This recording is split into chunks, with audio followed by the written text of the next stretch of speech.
Vamos a empezar con la charla de hoy, que hoy contamos con la presencia de Carlos Tapia Ayuga. Es estudiante de astrofísica en la Universidad Complutense de Madrid, técnico de laboratorio en el Laboratorio de Instrumentación Científica Avanzada, el LICA, en la UCM, miembro de Megara, multiespectógrafo del Gran Telescopio de Canarias de alta resolución para la astronomía, y becario de la Facultad de Óptica y Optometría. Y viene a hablarnos de algo tan esencial para nosotros como los filtros astronómicos. Viene a desmitificar en algún caso algunos de los filtros. Carlos, muchísimas gracias por aceptar venir a darnos la charla. Bueno, luego yo he visto que eres muy activo en algunos foros, en su propio blog, y siempre está ayudando y resolviendo y recomendando material astronómico y específicamente filtros. Pues repito, muchas gracias por venir y cuando quieras. ¿Te pones el micro?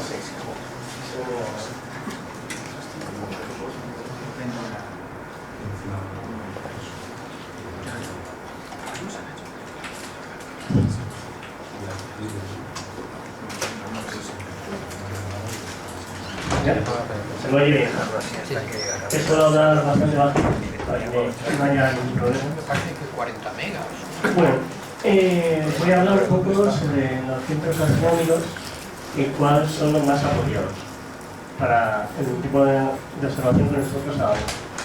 Voy a hacer un recorrido sobre todos los filtros astronómicos de forma general. O sea, algunos, por ejemplo, los de fotometría y cosas así, no me he metido porque la gente que se dedica a fotometría normalmente ya sabe qué filtros elegir. No es algo tan amateur. Y por eso haré un repaso de todo. O sea, si alguno os dedicáis a astrofotografía vais a tener vuestra sección, por así decirlo. Los que se dedican a visual también vais a ver los filtros de visual. Los de planetaria también, va a ser lo que menos. Pues tampoco son gran cosa. Bueno, ahí arriba tenéis un esquemita para que no os perdáis de por dónde voy.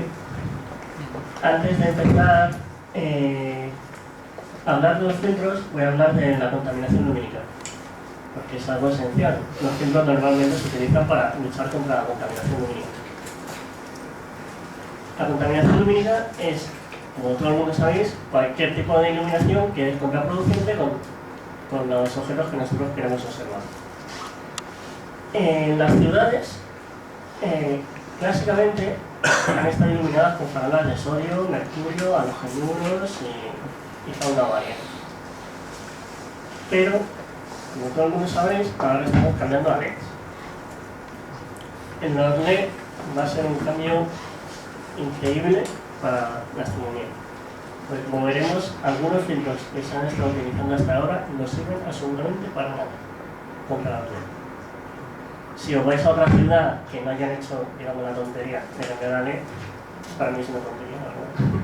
Por ahora, dentro de unos años ya no, pero ahora mismo sí.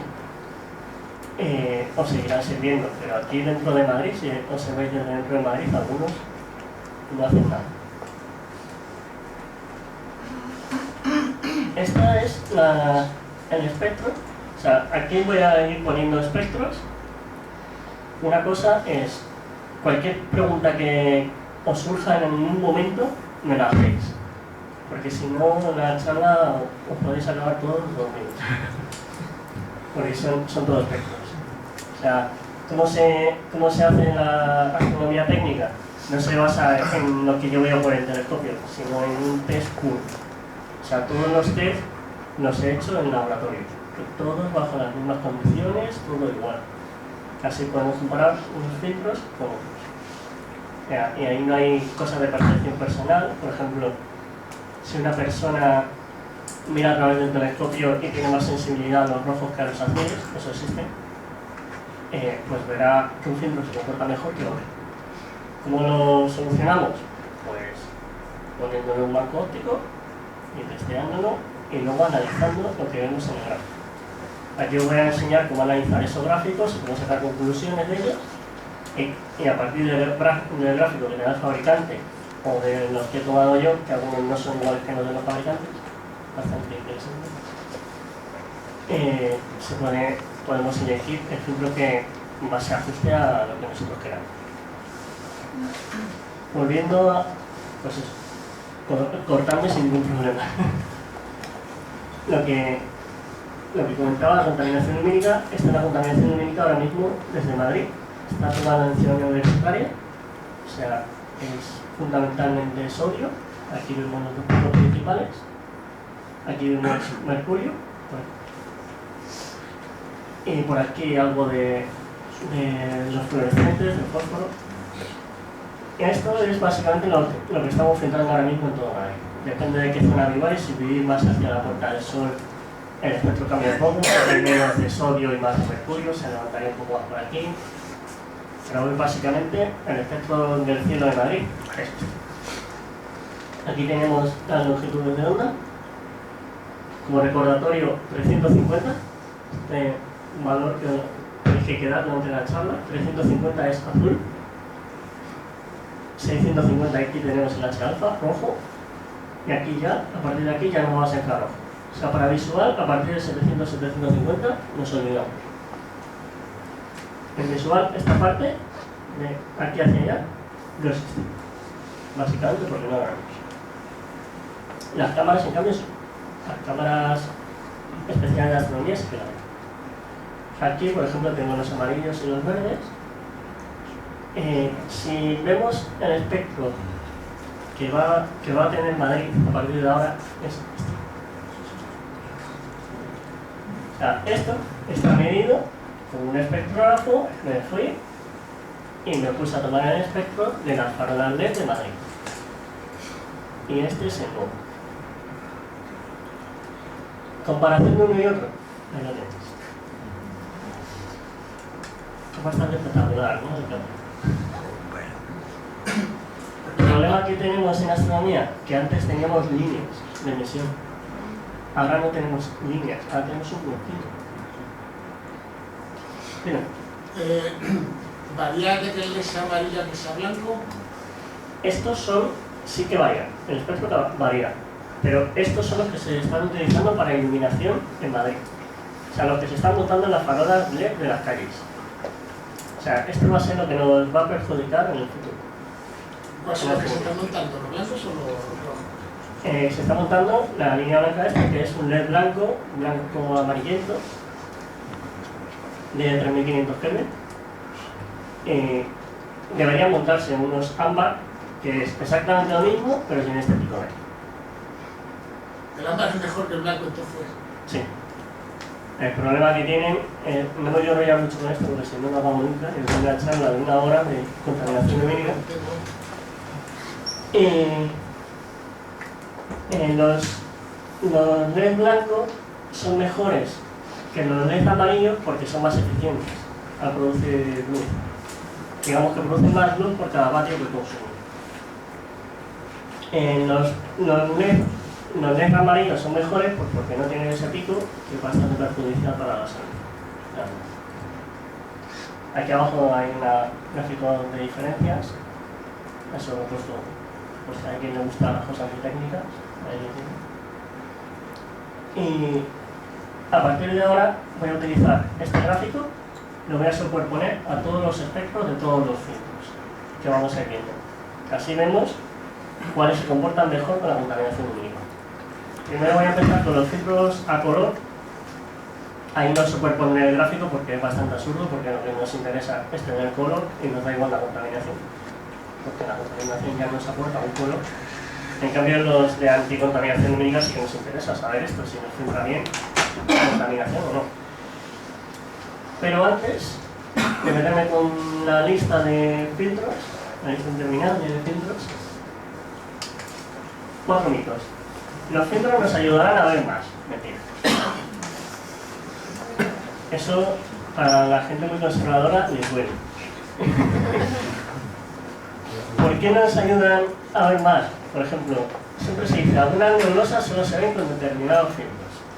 Como le comentaba antes de empezar, este invierno la nebulosa La Cabeza de Caballo, siempre se ha dicho típicamente que que es necesario un filtro HD para poder observar.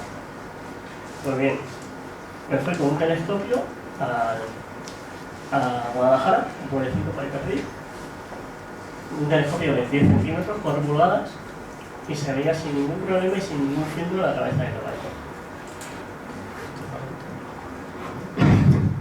Se veía. ¿Y dónde es? Villaverde del Ducado. Bueno, La noche era buena, pero no hacía falta ningún filtro. Luego me puse a probar filtros. Llevo una lista. nosotros estamos en la tercera docena. Estamos al lado tuyo. Pues, bueno, yo fui con Jaime Zamorano. Ya. Fui de invitado allí. Tenemos allí los observatorios. Pues desde allí se podía ver.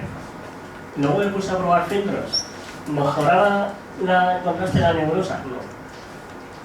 ¿Por qué? Porque allí ya tienes un cielo suficientemente oscuro que no mejoras de ninguna forma. O sea, un mito. Para empezar, que desde un cielo bueno, los filtros no necesitas absolutamente para nada. Disiento totalmente contigo, Sí, yo sí. suelo observar con telescopios gordos, en cielos buenos, y hombre, la cabeza de caballo sí se puede ver sin filtro o con filtro.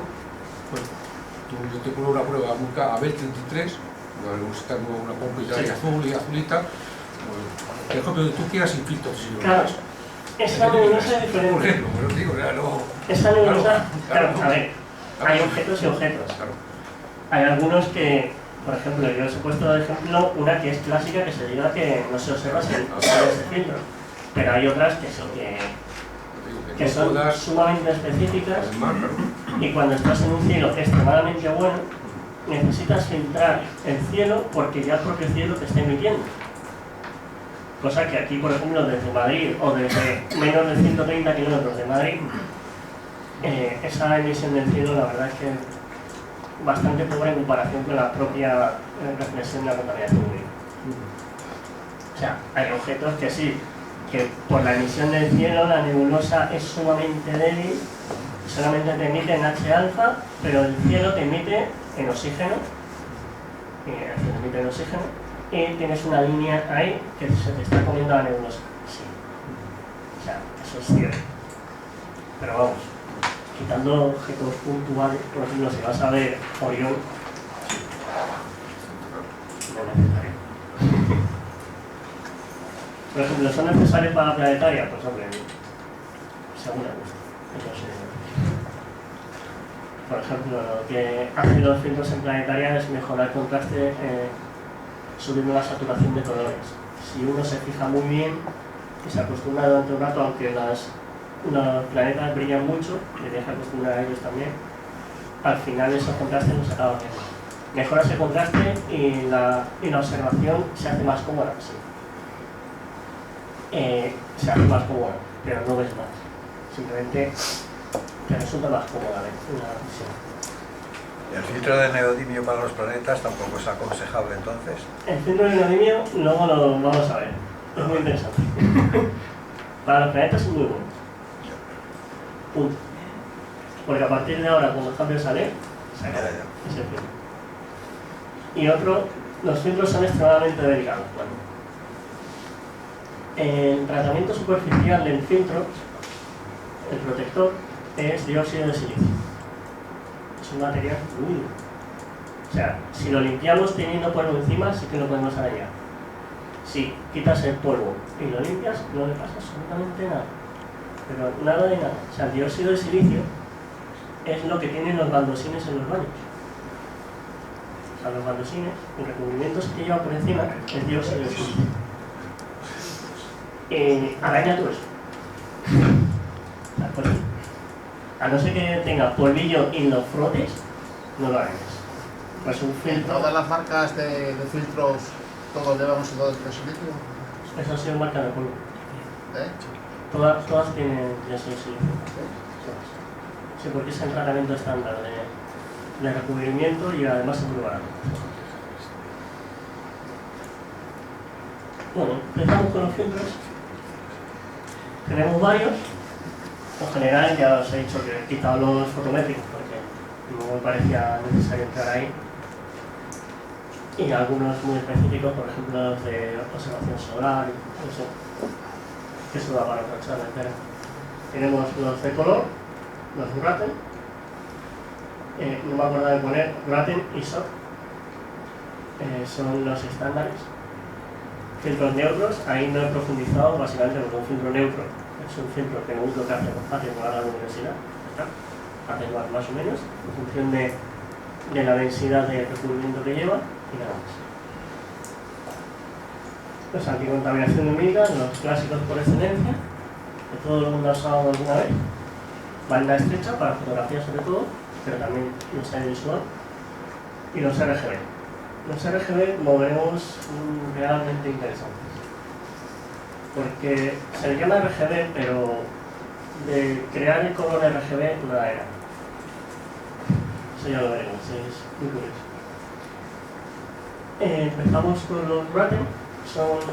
Originalmente eran los filtros tintados, es decir, que durante el proceso se le incluía un tinte de color y se solidificaba, ya está. Se ha mejorado un poquito el proceso y ahora hay filtros de color. No confundir los filtros de color con los RGB. Los filtros de color son los clásicos que te venden en un set de 6 o de 5 y cosas así. Por ejemplo, los de Celestron que te vienen en una maletita con 21, 25, 11, 47. Me refiero a esos filtros de color. En teoría son un sistema estándar basado en Kodak. El numerito que te aparece al lado es un estándar. Como veremos, se supone que es estándar, pero no lo es. Y son bastante útiles para planetarias. Son los que comentaba antes, que mejoran el contraste del planeta, que ayudan a observarlo por reducción de luminosidad y mejora de contraste. Por ejemplo, un filtro clásico es el 11. Este filtro dejaría pasar los verdes. Si lo observásemos a través, deja pasar los verdes y un poquito los rojos. Sería un verde oscurillo, bastante oscurillo. Este, por ejemplo, se utiliza creo, para Marte. O sea, si en algún momento me confundo de los de color en qué planeta se utiliza, perdonadme porque yo soy más técnico que observador de planetas con filtros de colores.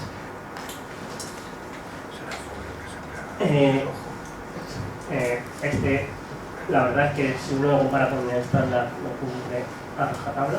Aquí arriba siempre se iré poniendo el modelo de filtro que estamos viendo. Y aquí lo que nos tenemos que fijar en los de color. Acordaos que vamos de 350, bueno, casi 400 más bien, 400 a 700. Eso será con observación humana. Pues tenemos el filtro verde, clásico. O sea, estos filtros ya os digo, no tienen la gran chicha. Luego tenemos otros filtros de un paso más largo. Estos filtros se parecen mucho a los SOT. SOT es otro estándar, igual que los Kodak del Blue. Los SOT es otra compañía. Su denominación es bastante más extraña para nosotros porque está en alemán. Bueno, por ejemplo, tenemos el GG385. Que eso lo escucha y dices, ¿qué narices es eso? Pues GG385 es un filtro que a partir de 385 te hace esta curva. Ya está. O sea, cuando veáis GG o RG, cosas así, es que te está diciendo dónde corta y tú. Y a partir de ahí transmite. O sea, es bastante fácil. Aquí vemos que tiene un corte muy brusco. O sea, uno de los detalles que hay que fijarse es la verticalidad de los cortes, sobre todo cuando veamos los de anticontaminación. Cuanto más vertical, más selectivo es ese filtro. Por ejemplo, este filtro es anaranjado. Tenemos aquí los rojos y tenemos algo de amarillo, que es el blanco naranjito. Este, por ejemplo, vendría bien para Júpiter. Esto no es un filtro de interferencia, es un filtro tintado. Sí. Con Sí, ese escalón. no puede interferir. Sí, se puede hacer. Hay determinados tratamientos que a partir de una banda no pasa. O sea, tiene una resonancia ahí, el material, que no pasa. O sea, no necesitas hacer interferencia para hacer saltos. Sí, en resonancia parece que estás hablando de interferencia. No es exactamente lo mismo. Interferencia es cuando tú tienes dos superficies, Sí, se sé lo que interfiere es. la luz entre ellas. Resonancia es que el propio material absorbe la emisión. Por ejemplo, en la atmósfera, el cielo, tiene una resonancia en 300 nanómetros. ¿Qué hay en 300 nanómetros? El ozono. ¿Qué hace? Absorber absolutamente toda la luz que viene por debajo de 300. Porque el ozono se une ahí y ahí no deja pasar nada. Tú das un sustrato que tiene esta resonancia aquí y por debajo no deja pasar prácticamente nada. Deja pasar un poquitín, algo residual ahí, pero vamos, eso es un 2%. No, que un 2% o nada es lo mismo. Comparado con todo esto, 2% ahí no es significativo. Y es, ya os digo, es otro muy interesante es el Celestron 47. ¿Por qué este es interesante? Aquí, por ejemplo, para contaminación lumínica vendría bien porque nos quita toda la parte central del sodio ahora mismo. Pero este filtro tiene una cosa muy interesante, es que se observa el filtro U de Venus, que es un filtro para astrofotografía, para fotografiar las nubes de Venus. Es muy caro ese filtro, porque hacer un filtro que transmita a estas longitudes de onda es muy difícil, porque a estas longitudes de onda el cristal del filtro ya es absorbente y tienes que usar un cristal especial para que funcione bien. Pues ese filtro, estamos hablando del filtro U de en torno a 150 euros en un cuarto de pulgada, 180 por ahí. O sea, no es un filtro precisamente barato. Si le cortas la parte infrarroja, o sea, si pones un filtro de corte infrarrojo normal, de los L o alguno de estos, tienes un filtro, no es tan bueno, porque es un poquito más ancho, el otro llegaría hasta 410 más o menos. Tienes un filtro que rinde bastante bien, no es tan maravilloso, por 20 euros, 25. O sea, pasamos de tener un filtro de 20-25 euros que se encuentra muy fácilmente de segunda mano a tener que gastarte para mejorarlo y subir a 180. La verdad es que este filtro es muy interesante. Si uno quiere hacer fotografía de Venus, si uno quiere hacer fotografía de Venus, pues la verdad es que tampoco. La línea del calcio K pasa por ahí. Sí. O sea que podrías usarlo para el sol. No, porque es demasiado ancho. Para el sol necesitas un paso muy extenso. Por ejemplo, en H-alfa necesitas que sea menos de una F, 0,1 nanómetro. Eso no se le complica. Sí, pero eso del calcio K es de dos elementos. Pero, Un paso alto y un paso bajo. claro. Este serviría para utilizarlo como el ERF, el trasero del decalcio. Entonces sí. Ya. Pero confuntando. Es demasiado ancho. Además que te podría dejar pasar más años. Como os he dicho antes, estos son estándar, ¿no? Pues bien, ahí tenemos el mismo filtro, con el mismo numerito de Celestron en blanco, Celestron en blanquito, y en rojo el del Unicor. Pues no hace falta ser un entendido para ver que no son iguales las curvas. No. Sobre todo en esta parte, bastante espectacular. Aquí tienes una diferencia de transmisión que, bueno, es pasable, pero aquí no se asume. ¿Qué quiere decir? Que dependiendo del fabricante, los filtros de color tienes una cosa. O que deberían ser estándar y todos iguales, bueno, ahí hay que tener cuidado. Por ejemplo, los Lumicon típicamente están mejor hechos y son más caprichos. Pero es el infrarrojo cercano, ¿no? Lo que se te cuela por ahí. Sí. Sí, pero aquí también, a simple vista tú lo notas. Pones el de Celestron, yo he tenido los dos a la vez. Pones el de Celestron, pones el de Lumicon y ves que el de Lumicon es más oscuro. Por esta diferencia es. Este cachito ahí ya hace que tú lo aprecies más oscuro. Porque además está cerca del límite de visibilidad. Por lo tanto, en cuanto te desplaces un poquito, ya se te va al menos. Aquí, por ejemplo, para Venus, vendría mejor el del Omicron porque es más estrecho. Si coges a media altura, que está por aquí, es bastante más estrecho del Omicron que de esto. Por eso los de color a mí no me convencen demasiado. Este en concreto es genial para mí. El resto no me convence demasiado porque dependiendo del fabricante, oscila y no sabes exactamente lo que te vas a encontrar. Los fabricantes, cuando te lo dan, te dan la respuesta del estándar, no la de Supreme. ¿Y qué pasa? Que te encuentras, pues luego cuando lo testeas te encuentras cosas que se van completamente. Entramos en anticontaminación lumínica. Estos sí que son interferenciales, no llevan un límite. Un filtro interferencial, ¿cómo funciona?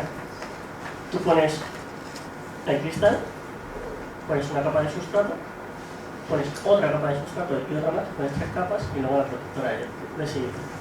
Esas 3 capas las seleccionas con índices de refracción muy precisos para que la luz interfiera entre ellas y vaya filtrando las zonas que tú quieres.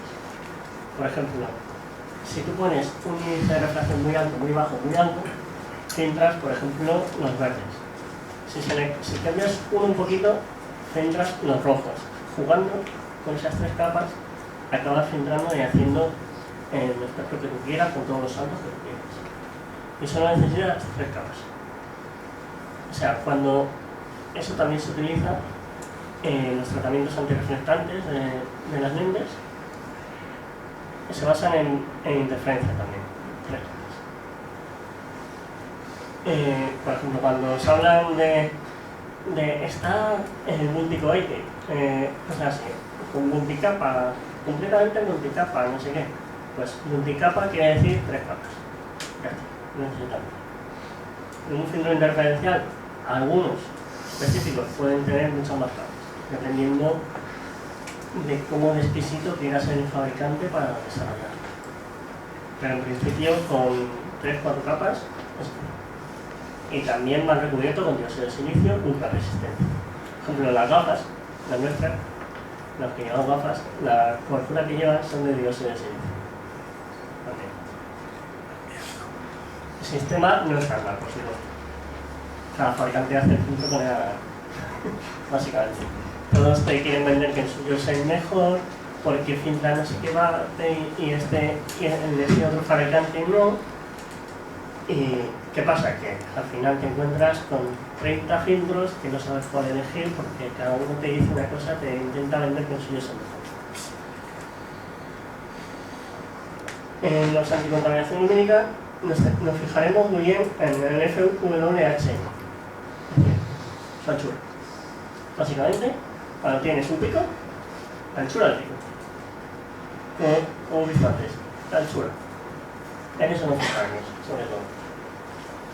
El cambio de transmisión según su implicación en lo que os he dicho de si está muy vertical, está muy selectivo y nos va a elegir esa banda y pum. Ahora ya todos los filtros se hacen muy bien y ya son muy verticales, muy selectivos y están muy bien. Si encuentras algún filtro muy antiguo puede haber cosas extrañas por ahí. Los de calcio K suelen estar inclinados, ¿no? No, me refiero a la línea de transmisión, no a que el filtro esté inclinado. Básicamente. O sea, lo de que el filtro esté inclinado, ahora lo contaré porque es bastante interesante. Si queréis luego lo cuento. Tenemos de paso ancho y de paso estrecho. Los de paso ancho son los UHT famosos, súper famosos. Paso estrechos son los que solamente te dejan observar, por ejemplo, la línea de los diferentes. Quieres observar esa línea porque tu nebulosa emite en esa línea y todo lo demás te da igual. Pues tú coges un paso estrecho de otros. ¿Podrías hacer algún comentario sobre la influencia de la focal del objetivo en los filtros de interferencia? Tú esperas que la luz llegue, el haz de luz llegue paralelo sí, al filtro de interferencia, si no, no funciona. Claro. Entonces una focal corta... Un filtro de interferencia, en algunos filtros, no los he puesto aquí porque me parecía un poco exagerado, cambian su transmisión en función del ángulo de incidencia de la luz. Por ejemplo, si tú, algunos, no todos, en los de visual realmente te da un poco igual, porque el desplazamiento suele ser pequeño, pero en astrofotografía es muy importante porque algunos filtros de algunos fabricantes se desplazan mucho. O sea, cuando tú coges el cono de luz lineal, si tú coges un filtro y lo giras, tú ves que el color cambia. Es interferencial. La cantidad de la luz está haciendo un recorrido mucho más largo, se filtra más y se desplaza hacia los azules. La línea. O sea, la línea de transmisión, la banda en la que está transmitiendo el filtro se está desplazando al azul. ¿Qué pasa si queremos hacer astrofotografía y nuestro filtro se nos desplaza mucho al azul? Que si tenemos un telescopio de focal muy corta, las estrellas que estén en el eje del telescopio o la nebulosa que está en el eje del telescopio va a salir muy bien, pero lo que esté cuanto más inclinado peor va a salir. De hecho, los colores de las estrellas te van a ir cambiando, se te van a ir convirtiendo cada vez más en azules. La nebulosa en el borde te puede desaparecer porque se ha desplazado tanto la línea que ya cae fuera de la línea de emisión de esa nebulosa. Y si la nebulosa te emite en H-alfa y ese filtro se te ha desplazado 10 nanómetros, eso ya no es H-alfa. Eso es otra cosa. Pero H-alfa no es. Por tanto, ya no está detectando la emisión de H-alfa de esa nebulosa.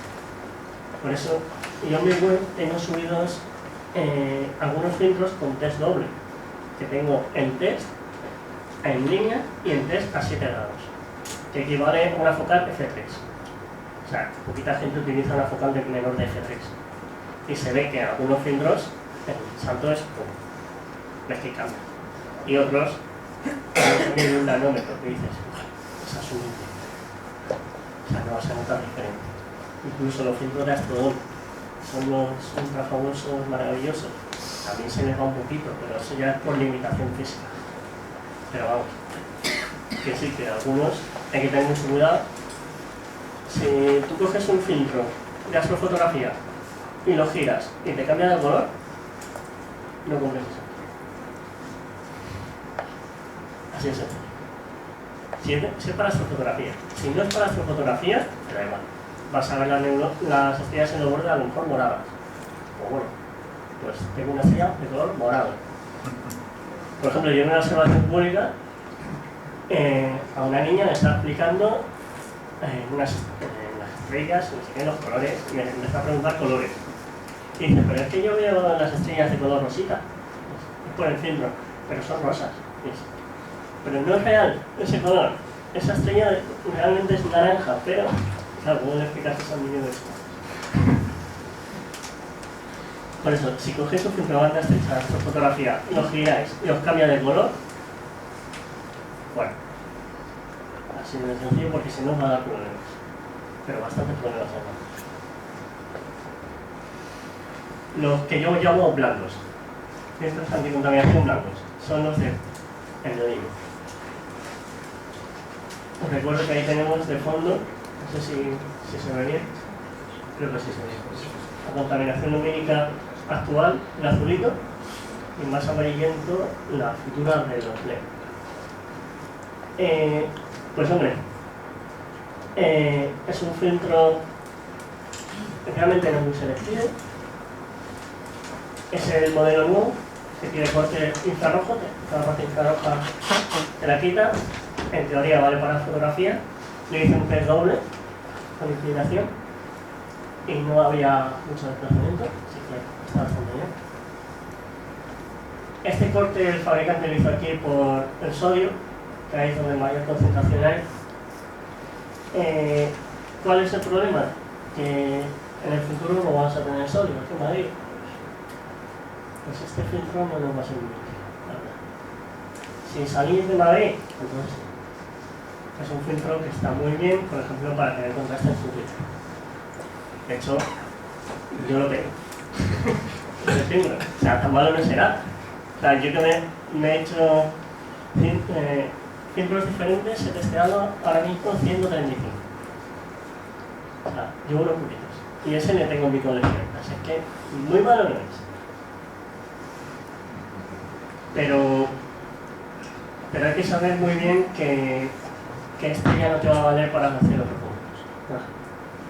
Aquí desde Madrid no va a valer. Desde fuera, mínimamente, porque apenas te quita contaminación, es un filtro para ver escopitas. Mejora el contraste muy bien en la mancha roja, por ejemplo. Lo que hace es contrastar los tonos rojos. Los rojos los oscurecen mucho. Bueno, los rojos, los ocres, los oscurecen mucho. La mancha roja destaca muy bien. Y las bandas en Júpiter destacan muy bien. En Marte también tendrías que tener muy buen contraste, al ser rojizo. En Saturno, poquito. Este es un filtro que me dejaron hace un poquito. Es bastante extraño de encontrar a la gente. Es básicamente en neodimio, pero de otra marca. En principio, para hacer fotografía no es muy apropiado porque tienes toda la pared infrarroja. En astrofotografía, una cosa importante es no tener a la vez esta parte, la parte visible y la parte infrarroja. Porque el punto de foco de la parte infrarroja y la del visible son completamente diferentes. Pero tan completamente que si enfocas aquí, la parte infrarroja te va a formar una pelota alrededor de la estrella. Pero además una pelota con un tamaño considerable. Y además los telescopios no funcionan demasiado bien ubicados. Suelen dar una cosa que se llama spot. Por los tratamientos que tienen, suelen dar puntos brillantes. O sea que cuando te vas de 750 a 800, un telescopio, en un Newton sí, no pasaría nada. En un Newton, al ser espejo, claro. Pero con el 10K será en este. Pues este, como digo, es otro neodimio, filtra algo mejor la contaminación, la línea, si os fijáis, la línea es mucho más profunda, sé que nos filtraría algo más y seguiríamos teniendo muy buen contraste en Júpiter y las bandas. De precio es algo importante, el Omega y el otro andan por el. O sea, hay 3-4 euros de diferencia. O sea, podéis elegir cada uno vale. O sea, aquí yo voy a recomendar en función de lo que he visto de mi experiencia. Y también lo que es. Claro, por recomendaros que entráis en la página de Astrodome y cogéis los de Astrodome. Pero claro, os dejáis el sueldo de una allí, en esa página. Oye, pero dices que no sirve para cuando cambian a LED y no deja pasar el pico de la curva de LED, no lo deja pasar. El pico no, pero la cantidad de emisión que tienes aquí en los LED es más del 50%. O sea, si tú sumas esta parte y esta parte y le quitas la parte filtrada, sigues teniendo como un 50 o 60% de luz en los LED. En cambio ahora mismo a lo mejor tienes un 10%, porque solo tienes esta parte de aquí y estos picos. Esos picos son muy finos, pero muy finos. Así que al final la cantidad de, digamos, si lo vemos por área, la cantidad de área que hay aquí es muchísimo más grande, bueno, es más grande que la que realmente te está afectando. Así que sí, este pico es la parte más alta, pero esta cantidad de luz que hay aquí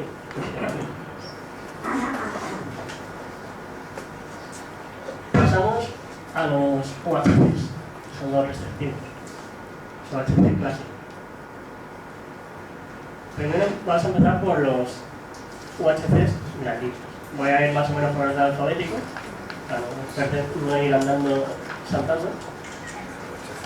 El CLS es, digamos, un UHC con unas líneas muy anchas. Aquí tenemos el oxígeno 3 y tenemos contribución en la parte azul. ¿Eso qué nos hace? Pues tener un color más rico en las estrellas, tener más luz en las estrellas. En contraste de nebulosas, a ver, quitando todo lo que se ha dicho antes del mito de que no mejora el contraste y eso, el contraste de las nebulosas en Madrid sería algo peor que el de un UHC restrictivo, un UHC estrecho. ¿Por qué?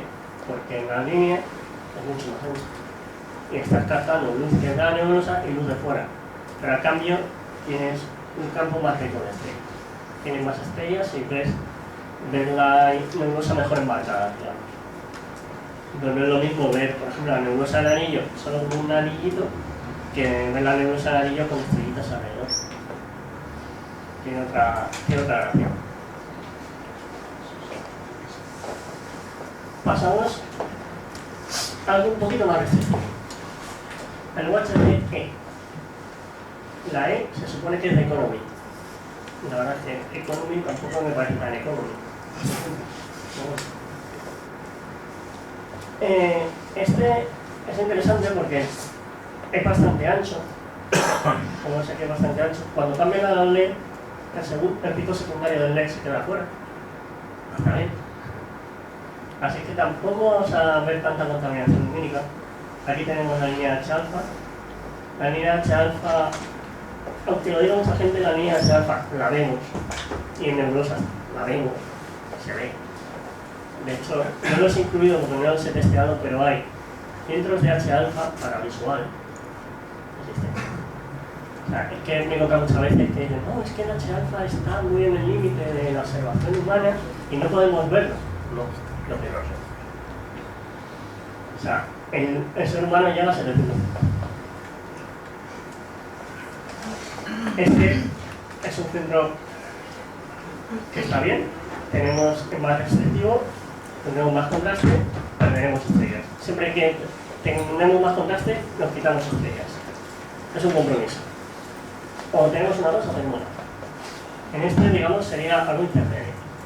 O sea, si no estrellas, nos quitamos las más azuladas, la parte azul no hay. Por ejemplo, Riegel se la comería bastante bien. Bueno, es completamente azul esta estrella. O sea, Riegel bajaría la magnitud aquí,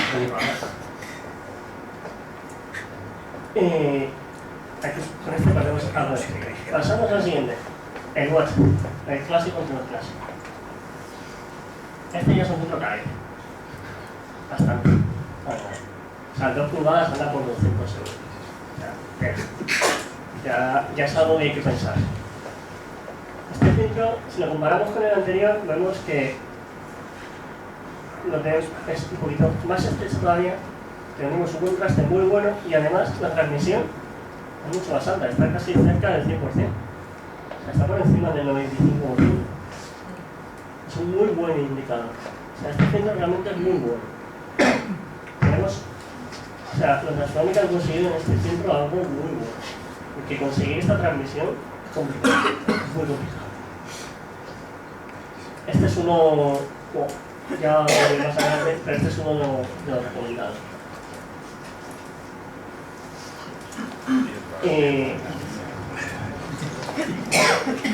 Podéis comentar lo que queráis. Pasamos a uno que ha salido ahora. El BGM-NPB. Súper famoso. Este lo tengo. Lo tengo pero por curiosidad. O sea, realmente a mí no me termina de convencer, la verdad. Me resulta extraño. Es un filtro que me resulta extraño. Es muy estrecho. Tenemos un pico de transmisión muy alto, pero es sumamente estrecho y en el H-alfa también. O sea, el H-alfa está en el segundo pico. Es sumamente estrecho, digamos que es uno de banda ultra estrecha, más estrecho que la astronómica.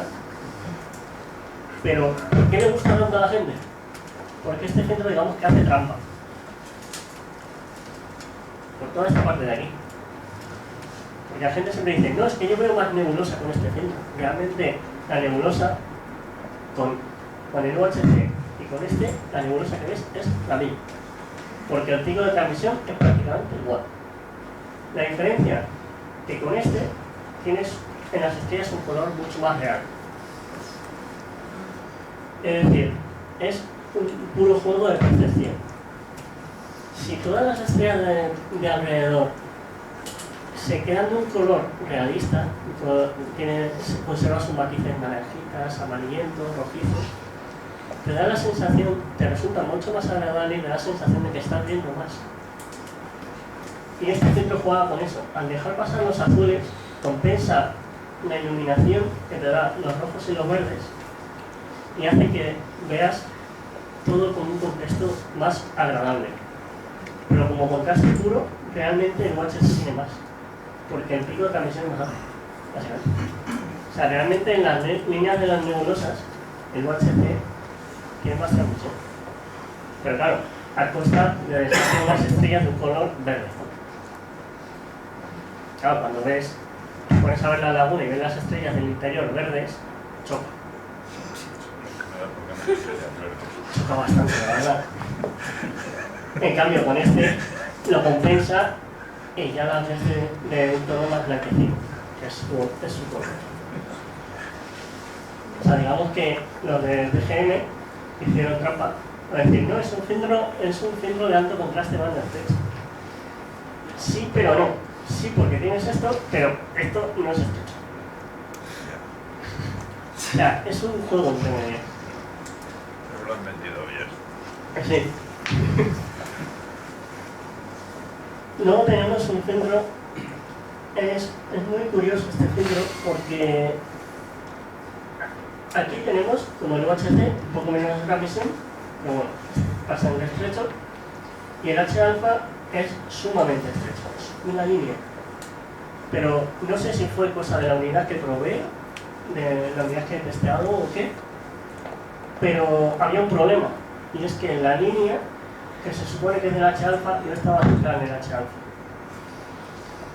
Estaba desplazada. ¿Qué pasa? Que en el H-alfa tienes un 40% de transmisión.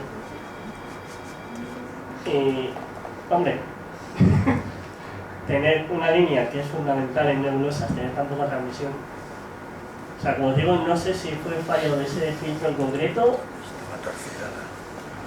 o de qué. Y el filtro me mosqueó tanto que lo probé en varias posiciones y todo, digo, a ver si va a ser un fallo mío que la he inclinado un poquito, como os he dicho, se desplaza hacia los azules. La línea está desplazada hacia los azules.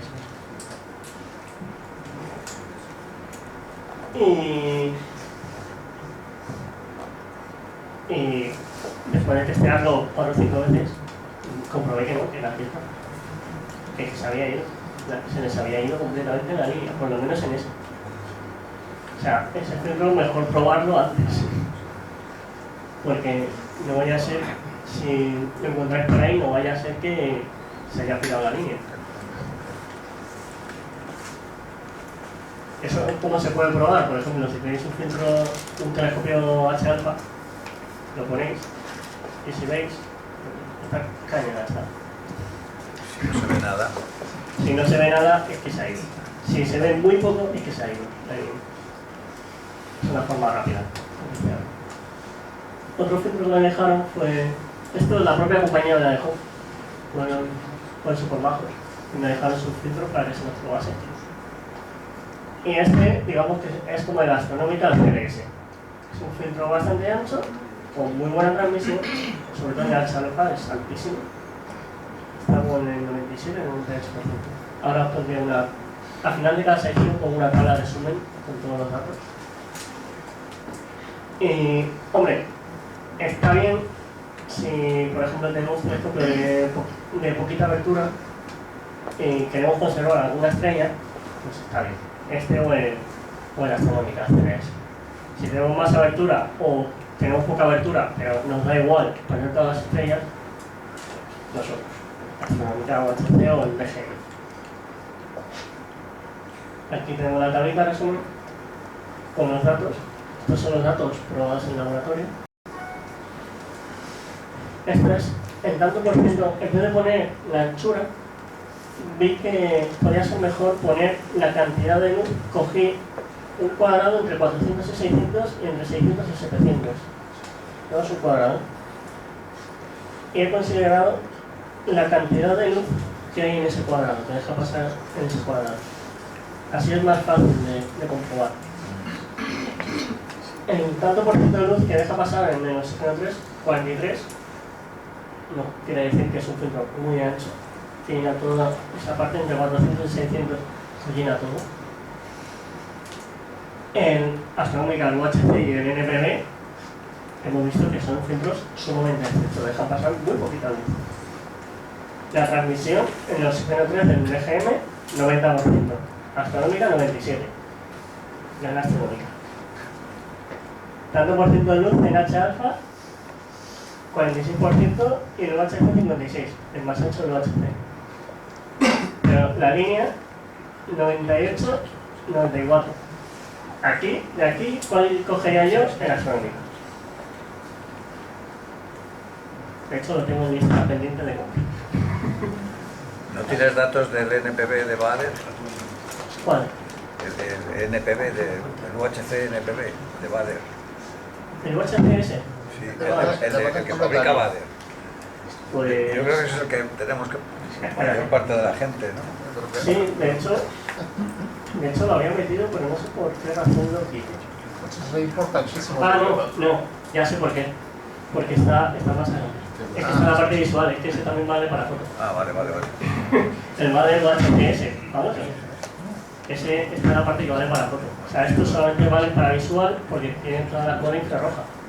Si cortamos esa cola infrarroja, valdrían para foto, entre comillas, porque la línea se desplaza. En los otros, la línea no se desplaza. O sea, estos no valen para fotos. Los que veremos después sí. De los que valen para visual, ¿veis? El MEADE, 29% de la línea de atrás. Se ha ido, vamos. Aquí yo cogería la Astronómica y si el presupuesto más ajustadito, el NPB, que es algo más barato. Es complicado de encontrar de segunda mano. Complicado, yo he puesto unos cuantos meses. Ahí mendigando por los foros, a ver si alguien lo tenía. Bueno, a ver si alguien lo quería vender, porque todo el mundo lo tiene, pero nadie lo quiere vender. Por eso, primero UHC, segundo NPB. Apto para astrofotografía. Astronómica en CNS NPB. Como veremos, es prácticamente clavado al de Bader. Cuando lo testeas, cambia la inclinación cae, hay un error de un nanómetro. Es insignificante. O sea, un nanómetro con algo tan ancho, la verdad, que te da igual, porque la línea se te va a salir. O sea, desplazar toda esta gráfica, pues menos de un cuadradito de ese para allá. Pues la verdad es que 653 sigue cayendo dentro, y los 500 pues sigue cayendo dentro.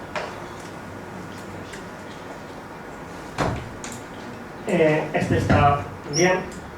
El CDS pues es un UHC líneas anchas. Para cielos poco contaminados muy bien. Para cielos con alta contaminación, aquí en Madrid, bueno, ahora mismo hace su trabajo bastante correctamente. Más adelante no hará su trabajo. Más adelante, como veremos, desde Madrid, si quieres hacer foto o hacer banda estrecha o no hacer foto, así de sencillo.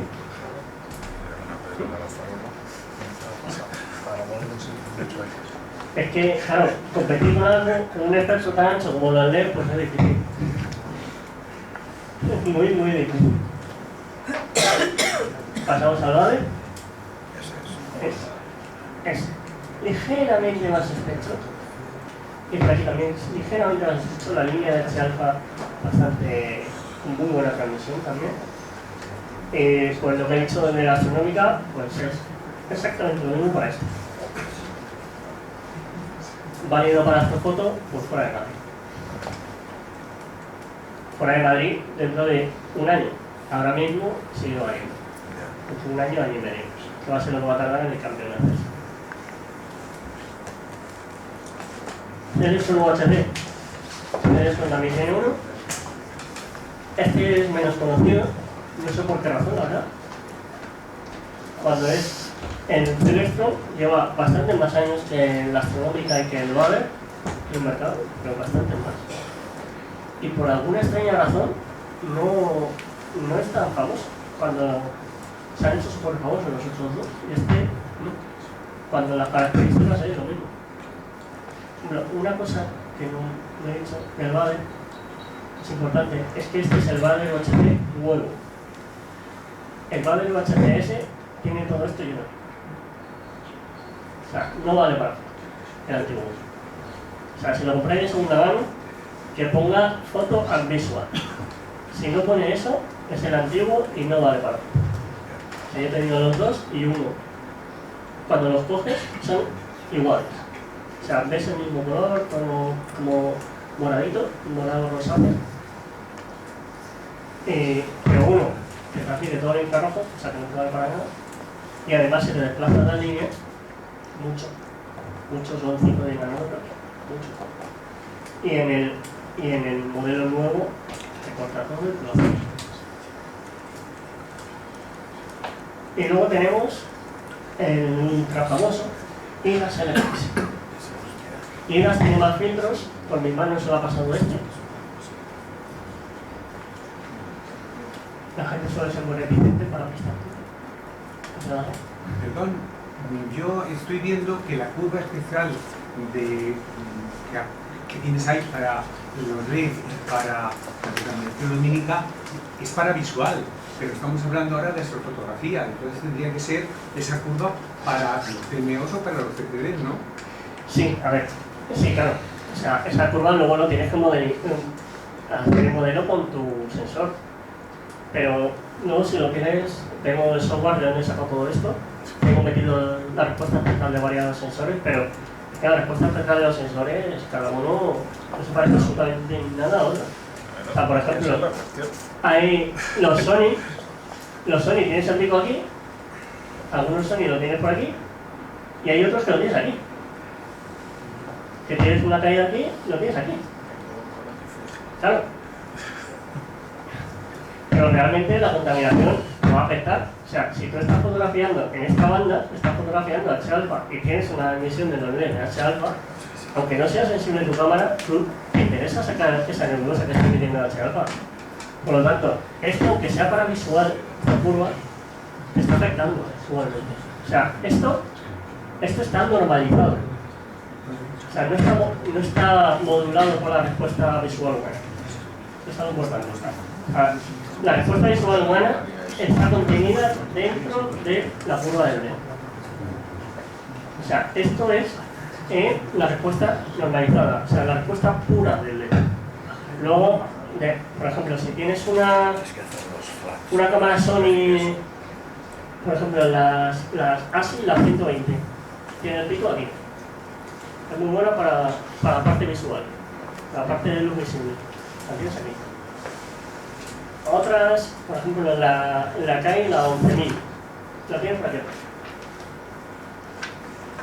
Ahora, o sea, hice un software, no sé si lo queréis ver, que pones el filtro que tú quieres, eliges tu cámara y sacas la foto de ese filtro con tu cámara.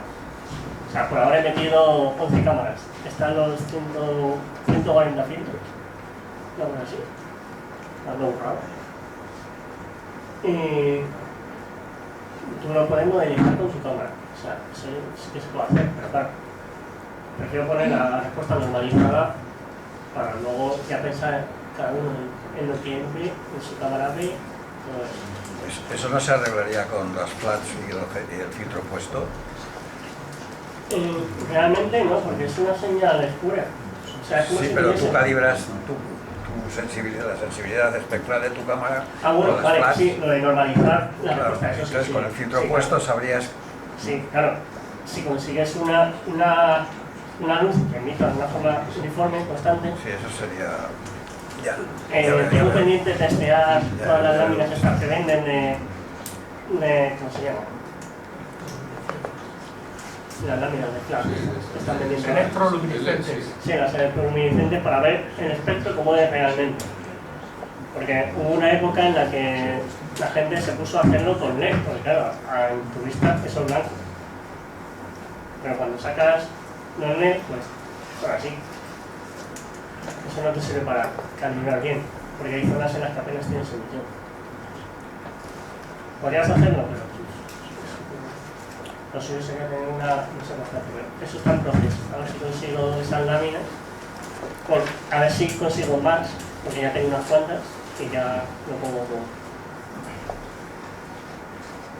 Bueno, aquí tenemos el IDAS. El IDAS es algo raro, la verdad. ¿Por qué digo que es raro? Porque tienes la emisión oxígeno 3, bien, 650 aquí, bien, y luego tienes todos estos picos intermedios para compensarte la luz y hacerte que el balance de blancos de tu cámara esté correcto. O sea, que lo que tú estás viendo sea blanco, es blanco. Así es. O sea, por eso tiene todos esos picos también. ¿En un sitio con contaminación lumínica? Pues la verdad, no es gran cosa. Es preferible utilizar estos, este o cualquiera de los otros dos, a este. ¿Por qué? Por ejemplo, hay un observatorio italiano profesional que sacó una lista de estrellas tipo Sol, de todo el cielo. Cuando hacéis una fotografía, seguramente cogéis alguna estrella de esas, de la de su catálogo, que hay miles de estrellas. Coge una estrella de ese catálogo y dices a PixInsight, al programa que queráis. Eso es blanco, y haces el balance blanco. O sea, no hace falta andar teniendo 800.000 piquitos. Que sí, que al principio va a salir una imagen con las estrellas colores feos, pero es tan fácil como balancear la temperatura y eso se hace cogiendo una estrella que sabes que es tipo solar y marcándola blanca. O sea, yo la verdad es que me parece un poco pues hombre, si tienes mucha pereza y no quieres hacer calibrado. Ten en cuenta que este filtro que se salió al mercado prácticamente todavía pensando en la película química. Sí, ahora han sacado uno nuevo, el IDAS LPS-D, que se supone que está orientado a las reflex, sobre todo, a color, pero ese todavía no está testeado. Y el balance blanco entonces era muy importante, claro, porque eso lo que salía, lo que tenía, que ahí no tenía forma de no, ese que os digo, lo han sacado pues hace un año, una cosa así, ese todavía no pasa por lugar. Cuando pase ya, pues ya se sube. Y aquí, pues la tabla de resumen. El IDAS, pues es el filtro raro. De estos tres, en base a los números, pues el mejor es este. Mayor transmisión en las líneas interesantes, las dos líneas fundamentales. Del S2 no lo he puesto porque S2 se utiliza bastante, ¿no? Lo podría haber puesto, pero por no saturar todo de números, y si no al final uno acaba loco viendo tantos números. Pero si miramos las líneas fundamentales, H alfa 95, más alto, el más estrecho, y aquí también el más estrecho y el que más transmisión tiene. O sea, es que se mejora en todo.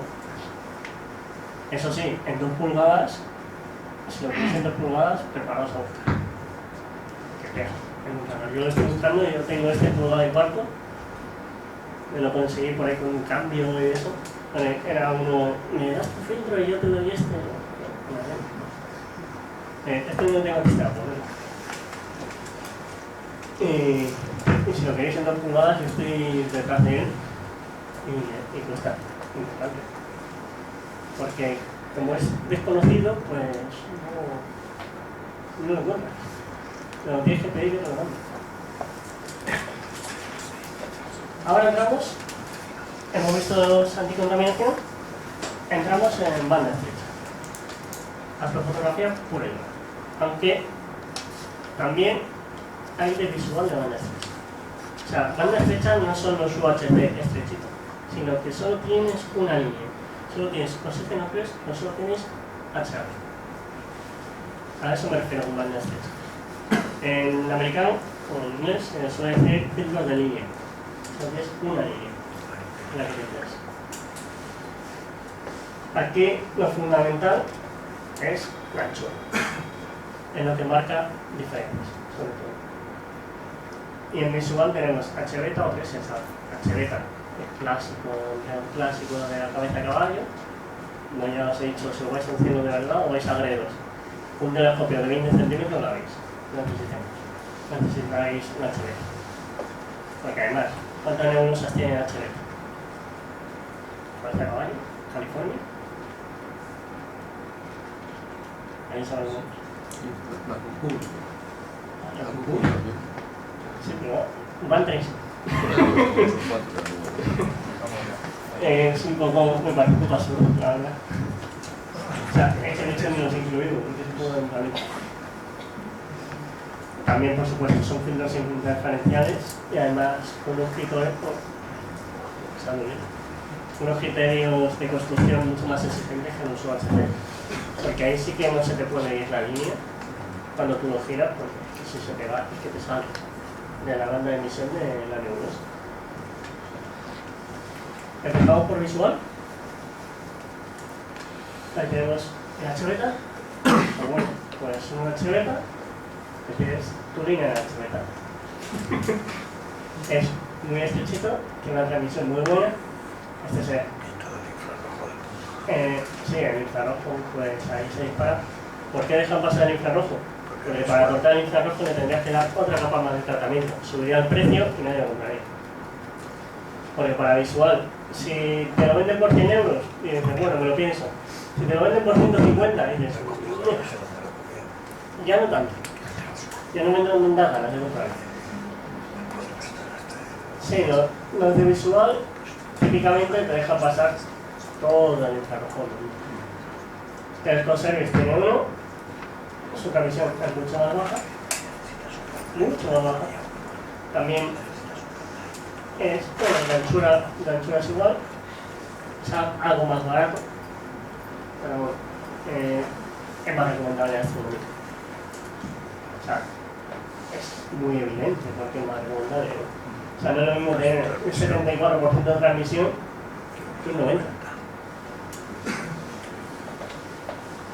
O sea, esa diferencia de transmisión puede hacerte pasar de verla a no verla, literalmente. O sea, no verla con visión lateral, sino no verla. O sea, que ahí no haya nada. Pasamos al astronómica, al O3. En astronómica de O3 es una super maravilla.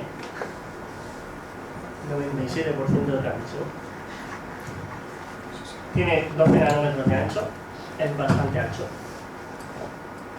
pero para visual es ancho pero lo suficientemente estrecho para poder ver bien los objetos. Eso sí, esto más vale que la nebulosa sea brillante, porque si no, entre que nos estamos quitando luz, mucha. Si la nebulosa no es brillante y emite débilmente en el oxígeno 3, pues va a costar. Por eso hay que seleccionar muy bien el objeto. Cuando utilizamos filtros de este tipo, de banda estrecha, tan estrecha, tenemos que seleccionar muy bien el objeto. Por ejemplo, esta vendría muy bien para ver determinadas zonas de la nebulosa Orión. Con un UHC, en la nebulosa Orión, la vemos con un contraste muy bueno, la vemos completa.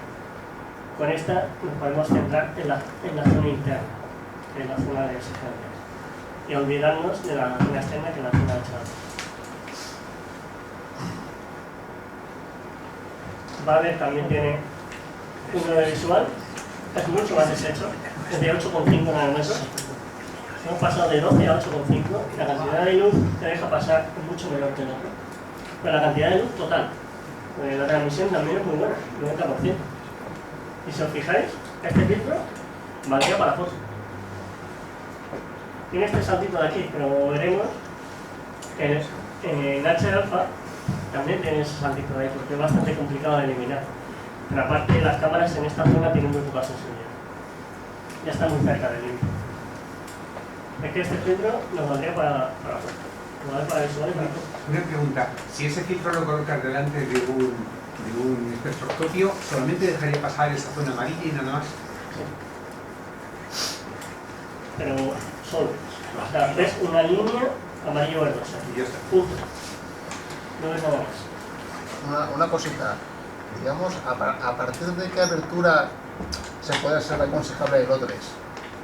El O3, por para ejemplo, texto o el de- para visual. Porque, bueno, por ejemplo, en un 150 será recomendable o no. A ver, a mí no me gusta hablar de filtros recomendables para determinadas aperturas. Más que nada porque yo utilizo un microscopio de refractor de 4 pulgadas que he utilizado todo. O sea, desde filtros de banda estrecha de 8 nanómetros. Que te he escuchado por ahí que eso, que digamos que en O3, todo sea, lo que no eso- sea de 200 centímetros, o sea, A ver, 200 milímetros para arriba, A mí no me no es gusta eso. aconsejable. Lo que te está diciendo realmente no estás quitando la nebulosa. Porque la cantidad de nebulosa sí está. Lo que te estás cargando son todas las estrellas. Habidas y por haber. Pero si tú pones este filtro en un telescopio de 30 centímetros,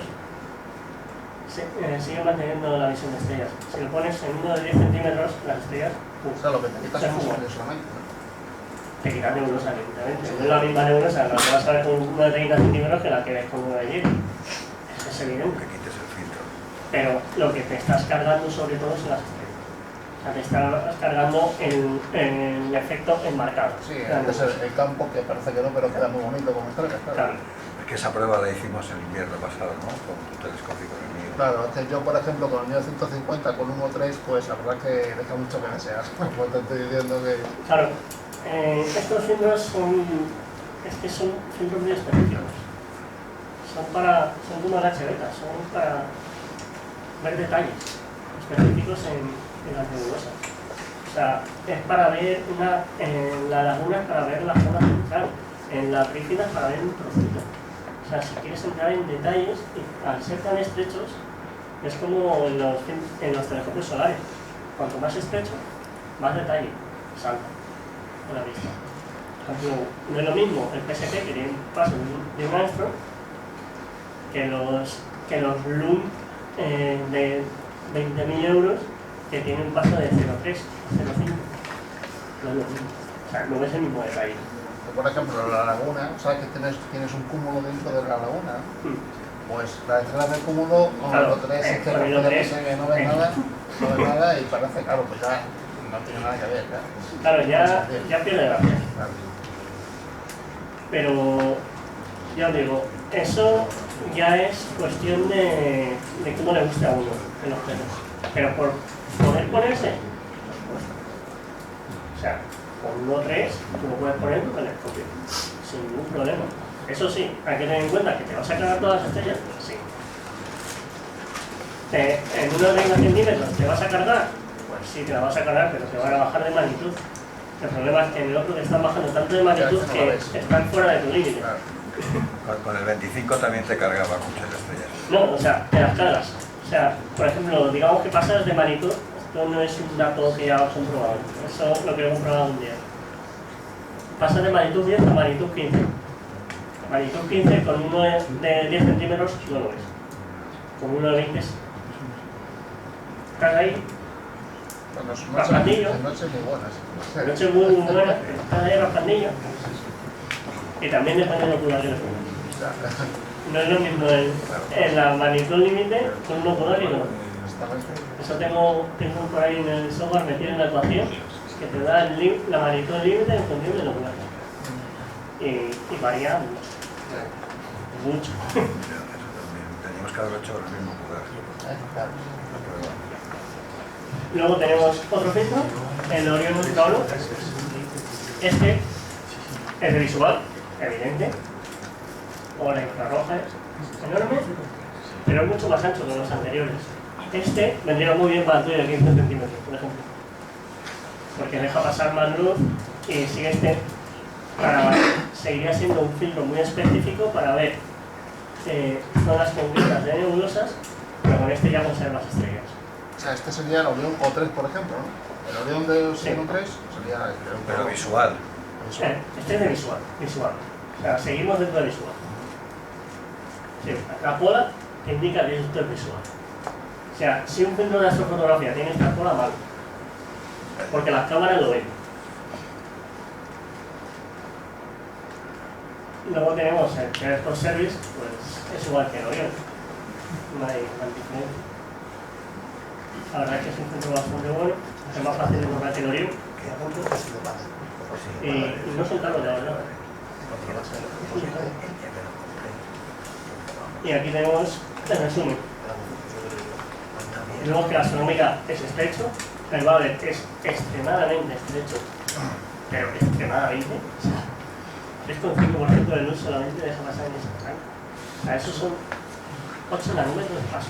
¿El Bader deja pasar las dos líneas del oxígeno 3 con esa anchura?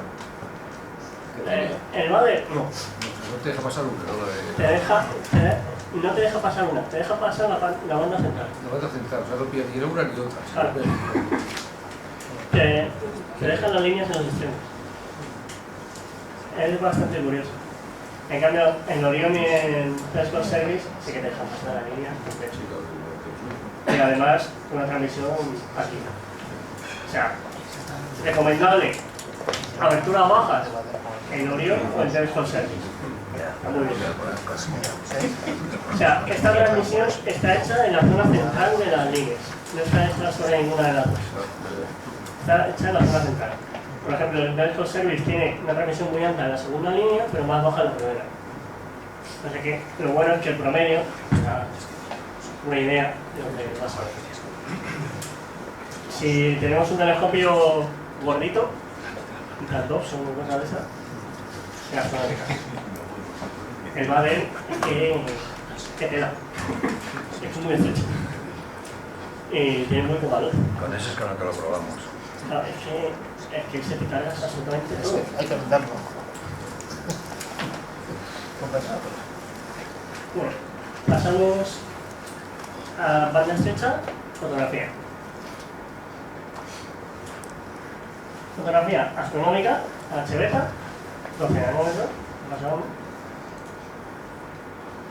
Pues es un filtro estrecho, bastante estrecho, pero en astrofotografías podemos alargar los tiempos de exposición, por lo tanto, que sea más estrecho casi nos conviene. Si nuestra montura es buena y se puede alargar el tiempo, casi conviene. Por lo tanto, si la contaminación que tenemos es muy alta, pues filtro más estrecho. Si estamos muy vagos y no vas a un cielo muy bueno, o sea, estás en mitad de Gredos, en mitad de yo qué sé, de Porcalar Anthropoid o Bonilla bastante bueno. Y estáis muy perezosos, pues hombre, tiene bien que sea de 12 nanómetros porque dices, es que en vez de tirar fotografías de 600 segundos las puedo tirar de 300 y me voy a sacar. Eso sí, no vas a sacar el mismo nivel de detalle con este filtro que con uno más estrecho. Eso es importante. Por ejemplo, el Astrodome tiene filtros de paso de banda de 3 nanómetros. Cuestan un dineral, pero con ese sacas hasta el más mínimo detalle. O sea, eso es algo importante. Va a ver el filtro que tiene de H-beta es de 8,5. Se ve que la transmisión baja. Pasamos de un 94% más o menos a poco más del 80%. ¿Por qué baja tanta la transmisión? Porque es muy estrecho. Son solo 8 nanómetros de anchura. Cuando tú haces un filtro de estrecho es extremadamente difícil conseguir una transmisión muy alta. O sea, incluso los filtros extremadamente buenos va a tener una transmisión baja. Más baja que uno más ancho. Simplemente por motivo de fabricación. Vale, pasamos al O3. Se voy a ir alternando astronómica Bader en una banda. Astronómica en O3 12 nanómetros a transmisión bestial, 97%. Aquí ya vemos que aparece algo por ahí. Que eso ya empieza a mosquear. Es una diferencia. Parece que según nos vamos moviendo hacia los rojos, nos va apareciendo algo aquí. Y ahora lo veremos con el HL. Es un problema que tienen las astronómicas. Como vemos 12 nanómetros, todas las series suelen tener siempre el mismo paso de banda para poder sumar, por ejemplo, las fotografías y no tener que hacer cuentas raras. El Bader 805, este es muy bueno, que es una transmisión muy alta. Pasamos a Xiaomi KH Alpha. Ahí tenemos la cola. Perdona, el Bader de fotografía tiene menos transmisión que el visual. No, en de fotografía, a ver, Has leído 80 y tantos y otro era 96. O 90. No, 90, sí. Curioso. Sí, pero lo más curioso es que el Bader de Oxígeno 3 te vale para foto. Ya, por eso. ¿Por qué a este le llaman de fotografía y al otro no? Porque te aseguran que tiene exactamente el mismo grosor toda la serie. No te dejan nada enfocando. Pero por calidad, sí, es mejor el de visual. Pues yo ya no sé cuál tengo. Carlos, ¿qué justifica si tienes el mismo ancho el mismo paso de banda en 1.3 y en un H alfa? Mi experiencia es que en el O3 sufre mucho más la polución o contaminación. Porque está más cerca de la banda. Está más cerca porque no corta el sodio. Claro. Ahí, por ejemplo. El O3 lo tienes aquí. Es una cantidad de luz muy clásica. Fíjate solamente en la parte azul, que es la contaminación ahora mismo. Sí. En el O3 solamente tienes un poquito ahí, que es muy pequeño, la cantidad de luz que emite es muy pequeña. Además depende del barrio, porque esto es halógeno metálico, las farolas estas azules. Si solamente tiene el sodio, este pico prácticamente no existe. En cambio el H alfa es que no tiene líneas en el cielo. O sea, desde ciudad puedes hacer muy buena fotografía de H alfa, pero de otros te van a costar algo más, porque tienes ahí el dichoso pícoros, donde te cae donde encima. Y si te vas al azufre, pues podrías hacer mejor todavía la foto porque estaba para allá, está bastante más alejado de la zona visible. Y en HDK también.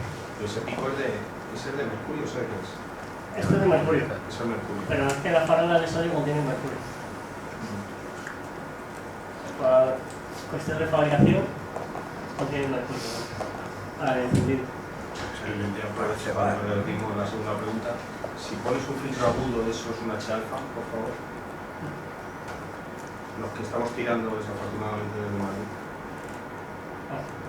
Ahora mismo yo te digo, haz la carta a los Reyes Magos y no podemos mejorar por el estado de la tecnología ni si acaso quitar el pico de la derecha. Sí, tienes el Bader de H alfa. Hoy por hoy, si hacemos una carta a Reyes Magos, no podemos mejorar esa respuesta para un filtro H alfa. Podría subirlo a un 100, vale, de 90 a 100, eso sí. Lo único que puedes mejorar es que sea más estable. Lo que cargan las estrellas. Eso sí. Pero eso te las cargas, claro, al ser más estricto, te carga más estrellas. Es inevitable. Estrellas en esta alfa, pues todo. Lo que quiero aterrizar es que hay poco recorrido en la zona. Sí. En banda estrecha. Sí, perfecto. O sea, lo único que puedes mejorar es. Ya estás con una transmisión muy alta. O sea, mejorar, pasar de aquí del 92 al 97 es difícil. Lo único que puedes mejorar es que sea más estrecho para que sea más selectivo para que lo veas. Eso en precio hace que se multiplique por 2. Pasar de sirena cuando bajara a 4 o 3, eso hace que suba mucho. Y además, la única compañía que he visto que lo tiene es Astro. No sé quién se lo ocurrió ponerse a fabricar un filtro de 3 milímetros de este paso. Y ahora me gustaría conocer a gente que sea capaz de comprarse el kit completo de 3 nanómetros. Creo que ronda 1.200 euros, algo así. Sí, es sustancial su precio. Y luego tenemos el H alfa de Telco Service, que la verdad que no gran cosa. No le salió muy fin. De hecho, es muy curioso porque la compañía, el fabricante, le aseguró la transmisión, por ejemplo, el Bader, del 90 y tantos, Y cuando lo testé, salió esto. Se lo mandé y ahora reclamó a la compañía. Y ahora no sé qué ha pasado. No sé si han cambiado el método de fabricación o qué, pero no les estaba saliendo como ellos pensaban. Esta línea de aquí, por si lo preguntáis, es un artefacto de programa. No sé por qué, se me ha metido algo por ahí. Esa no sé. ¿Es un marcador? ¿Eh? ¿Es un marcador? ¿De qué? ¿La línea esta? Sí. No, es un error al cargar los datos en el programa. Simplemente que se me ha ido por ahí el número y la ha completado, no sé para ahí. Como resumen, astronómica más anchos, los vale. También las líneas son más altas, más transmisión. Si queremos más detalle, pues nos vamos a los vale. Si no necesitamos tanto detalle o estamos en un cielo bueno, a ver, lo del detalle es en un cielo bueno y en un cielo malo, en los dos. Cuanto más es hecho, siempre mejor. También tenemos que tirar mucho más tiempo. Si yo en principio iría a los astronómicas, son más baratos. Y tienen mayor transmisión y no son tan exigentes con el teléfono. Y ya, para terminar, los RGB intentan imitar la respuesta humana. Detalle importante, intentan. ¿Lo consiguen? No. No se parecen nada al RGB en los sensores a color, pero absolutamente en nada. O sea, los RGB de una reflex sí que imitan la respuesta humana. Más o menos. Dentro de unas limitaciones, pero más o menos la imitan. Los RGB de los sensores a color no lo consiguen. Usar solamente en cámaras monocromas. A ver, yo qué sé, ha habido veces que me he encontrado cosas azules, por si acaso lo pongo. Y ya es a gusto de la astrofotografía. O sea, tenemos los astronómicas, el último modelo que ha salido, el 2C. Tenemos azul, verde, rojo, pues tiene esa pinta. O sea, no sé por qué hicieron esas formas tan raras, la verdad. El azul me preocupa un poco por la cola esa infrarroja, por meter algo por ahí. Sobre todo si tu sensor es bastante infrarrojo. Esa cola puede ser un pelín problemática, pero por lo demás, pues es un RGB. El VADE es un RGB más interferencial, es decir, más cuadrado la respuesta, y esto ya es a gusto. Realmente. O sea, en la astronómica deja pasar algo menos de luz, pero sí que es verdad que el verde se parece algo más a la respuesta humana, los otros dos no. La respuesta de un ojo no puede ser nada, tiene que ser siempre algo suave.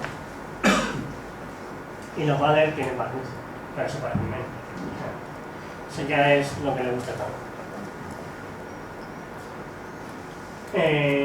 El software, si lo queréis descargar, es completamente gratuito, libre, podéis hacer lo que queráis con él. O sea, no es de código abierto, por seguridad, porque parte de los datos es, por ejemplo, de los filtros de la Universidad de Extremadura y pagaron por ellos, o sea que cobrar por unos datos que ya me han pagado es un poco... No es ilegal, pero es un poco ético. Ahora está muy de moda eso. Sí, pero yo procuro ser ético. Lo podéis descargar completamente libre, o sea, lo podéis instalar en vuestro ordenador, está para Windows y para Mac. Para este verano espero que esté también para Linux y sacar una aplicación para Android con el programa. A ver, es completito. ¿Y más preguntas? ¿Todas las gráficas estas que has enseñado las tienes en esta web? Las tengo en mi web. Sí. Y están dentro del programa para que juguéis todo lo que queráis con él. La web es esta, ¿no? Sí. Vale. Es mi nombre. Está bien. Una pregunta, en relación a filtros para aumentar o disminuir el brillo de la luna, en visual, ¿hay mucha diferencia entre usar filtros de densidad neutra o filtros polarizadores? ¿O A nada? ver, los de densidad neutra normalmente son, como su propio nombre indica, neutros, que dejan un color uniforme. Los polarizadores, no sé por qué razón, no sé cómo leches habrán hecho un proceso de fabricación, que dan un tinte amarillo. ¿Por qué? No sé. Yo discrepo con eso, ¿eh? Los que he probado. Ya. He probado un par de modelos y me daba un tinte amarillo y fue... Yo tengo miles de fotos de la Luna hechas con dobletes de polaroides y no... Es cierto que cuando los cierras mucho sale un tinte azul, pero cuando los cierras casi del todo. Pero no entiendo por qué. Pero Debería ser uniforme. No discutan los hechos, intenta comprenderlos. No, ya, o sea, deberían ser uniformes. O sea, no es tan difícil hacer un polarizador uniforme. Sí, pero A ver, es cómodo porque no tienes que andar con varios filtros, pero no se merece la pena. El color es bueno, el polarizador. O sea, tú lo pruebas. El color es bueno, sin duda polarizador. Porque puedes jugar con todas las fases de la luna. Evidentemente. O sea, eso está más que cantado. O sea, no, eso ni lo dudo, ya está. Está polarizador. Pero pruébalo antes que no haga cosas raras. O sea, es que yo me encontré uno que es que era amarilla. La imagen fue. Lo que habría que ver si también era amarilla si quitas los filtros. No sé, si las quitabas, o sea, me puse a probarlo entero y era amarillo. No puedes decir que marca. No quiere decir que si haces las fotos con el mismo telescopio y la misma cámara, pero si los filtros y no sale amarilla. No, yo estoy pensando en visual, no en fotografía, ¿eh? No, yo lo hice en visual. En visual. Estoy pensando en visual. Lo hice en visual y con tres telescopios diferentes para probar que no he algo raro, ni del ocular, ni nada. Nunca he visto la luna en amarillo y bueno, soy especialista en la luna. No, pues yo ese día sí que la tengo. Pero vamos, que si el filtro es neutro, bien hecho, bien hecho, pues por ahí. Yo creo que los que yo tengo son más hepatitis.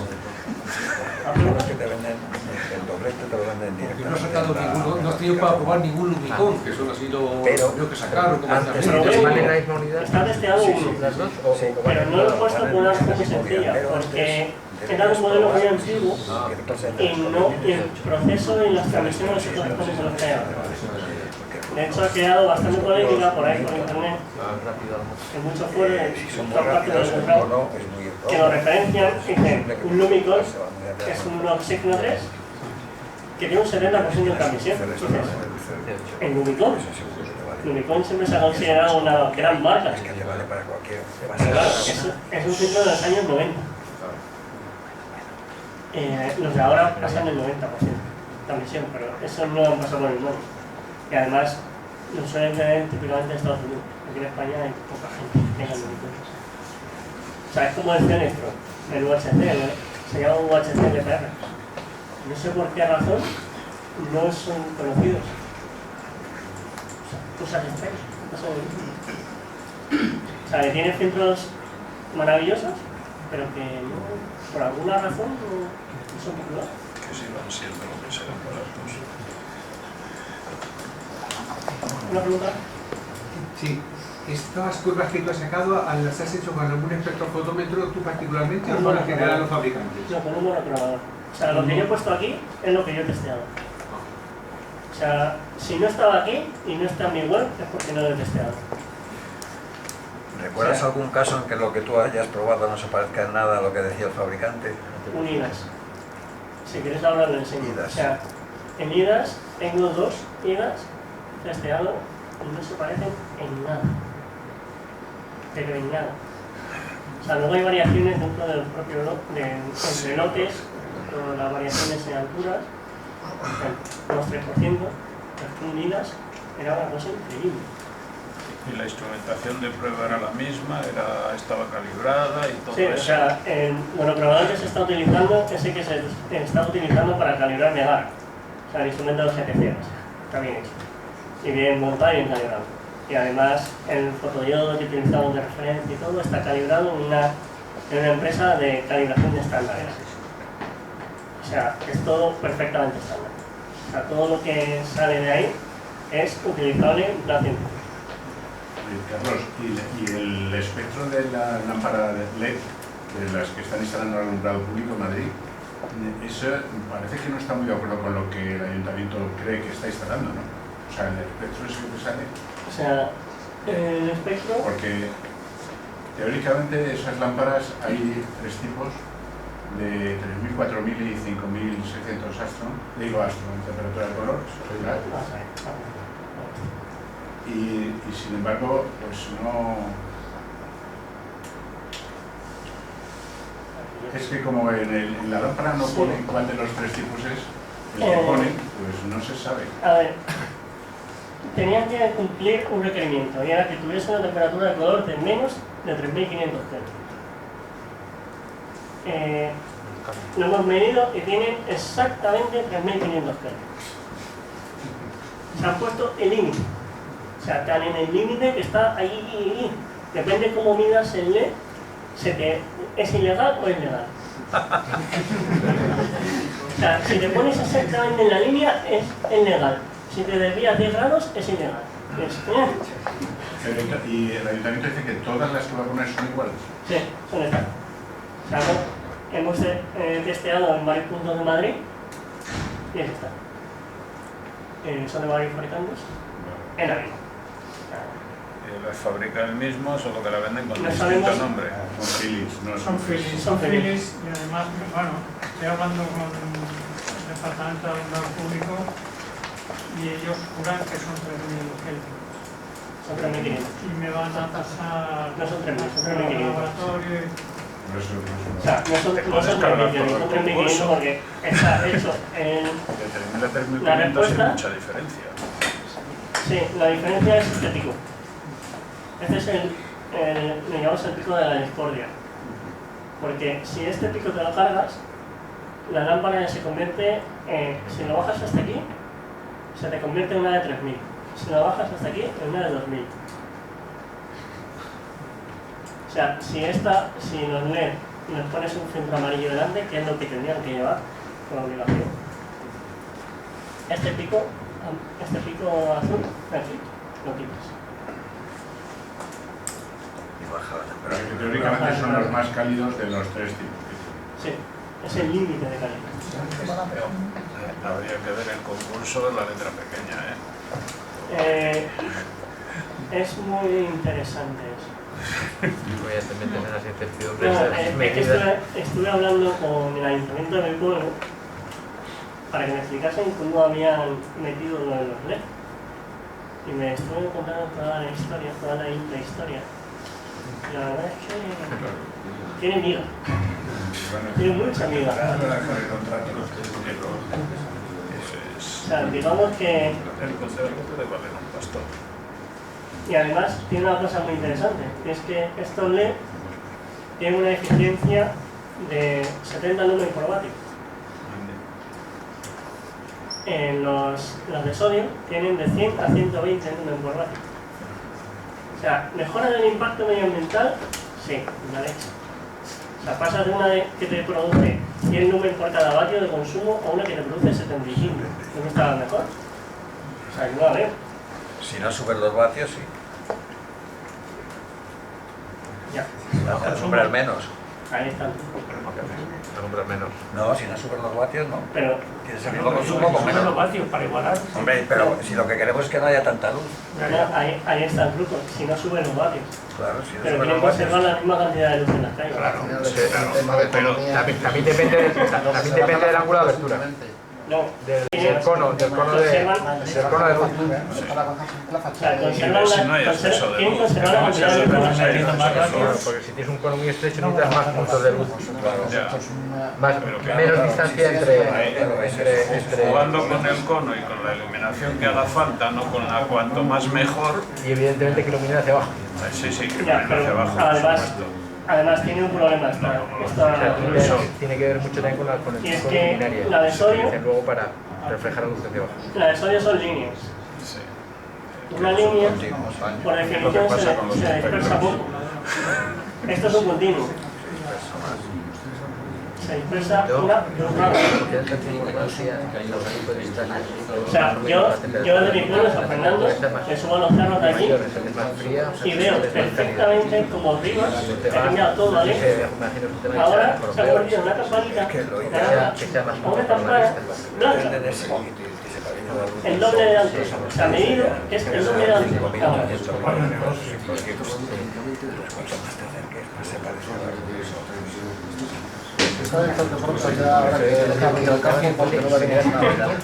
Lo bueno es que solamente está ya generalizado, sabes que lo está haciendo aquí. Es más cálido, porque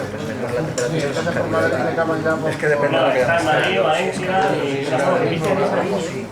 a eso me refiero. La más blanca es más fría y es